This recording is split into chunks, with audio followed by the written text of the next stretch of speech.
J'avais 6 ans quand il y a eu la révolution en Iran en 1979 et je voyais mes oncles amener des pellicules, prendre des photos, il y avait des appareils photos. J'ai appris juste en voyant les tirages se développer dans le noir. C'était un peu magique.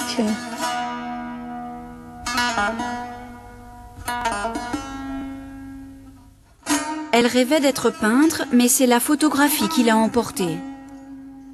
Un jour, pourtant, la peinture est revenue dans le travail de Rochanak. C'est une technique qui est toujours existante dans certains pays pour colorier les portraits. Quand on va chez des gens, on voit des portraits repeints. C'était symbolique dans le cadre du travail sur les femmes afghanes, comme elles sortaient de plusieurs années noires après les talibans. C'était pour montrer l'espoir et la couleur qui revient dans la vie de ces femmes. Tout en gardant le gris, le grain du noir et blanc, puisque la vie n'est pas toujours rose là-bas.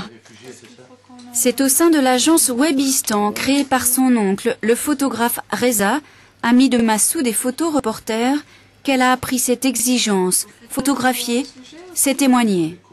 Une des raisons pour lesquelles nous travaillons ensemble, c'est parce que je considère Rochanak c'est une grande artiste, une grande photographe, peintre, ça veut dire quelqu'un qui a toute cette connaissance culturelle de civilisation entre l'Orient et l'Occident.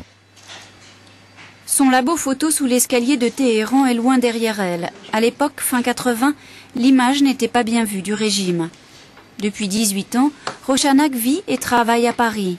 Femme iranienne exilée, son combat restera toujours celui des femmes.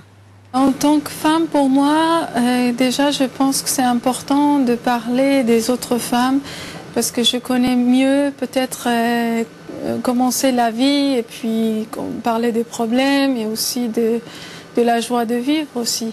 Et donc, je suis un petit peu le porte-parole des gens que je rencontre.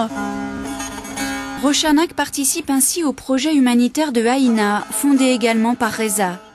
Une association qui aide à l'émergence de médias indépendants dans des pays où l'expression est difficile. Car pour cette femme, riche de ses parcours multiples, il n'y a pas de liberté sans culture.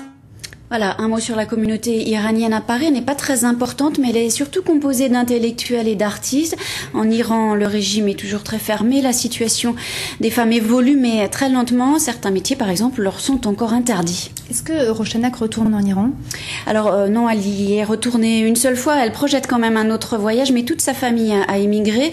Et puis, depuis qu'elle est en France, elle se sent complètement parisienne, même si, vous l'avez vu, ses origines et sa culture la poussent à s'investir dans l'aide à des pays comme l'Afghanistan ou l'Azerbaïdjan. Un dernier mot sur ces photos. À l'heure des nouvelles technologies, elle utilise finalement un geste assez archaïque. Oui, vous savez, on faisait ça dans les premières heures de la photo, en France aussi, pour égayer le noir et blanc, la couleur qui n'existait pas encore. Alors on coloriait les images.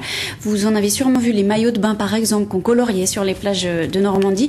Et ce qui peut paraître aujourd'hui désuet, dans les photos de Rochanak, vous l'avez vu, c'est très percutant. Et je vous remontre une dernière fois son ouvrage, c'est magnifique. Merci Geneviève pour ce joli portrait, un dossier que vous pouvez retrouver sur notre site internet bien sûr, france3.fr.